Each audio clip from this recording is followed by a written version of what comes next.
Magandang araw sa inyong lahat at welcome sa aking channel.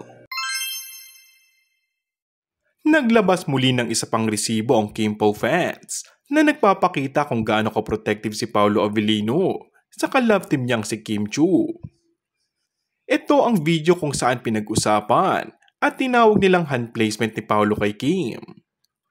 Kuha ang video na pinagsama-sama ng mga fans mula sa mga naging molter ni Kim. Kuha ang ganap ni Kim mula sa itaas habang nasa entablado ang dalawa at hanggang matapos ang event. Mapapanood na palaging nakaalalay ang kamay ni Paolo sa likod ni Kim kahit saan ito magpunta, kahit sa paglalakad at pagtayo. Minabasa ng mga fans ang nasabing hand placement ni Paolo na isang gentleman gesture ng aktor bilang pagpapakita ng pagiging protective nito sa huli.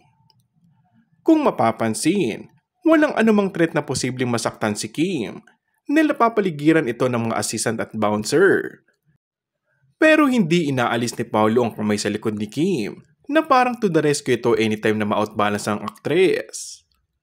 Lalong natuwa ang mga fans kay Paolo at kumbinsido silang magiging safe si Kim sa piling ng kapamilya star. And that's all for our today's video. Kung bago ka lang sa aking channel ay mag-subscribe at pindutin na rin ang notification bell. Maraming salamat!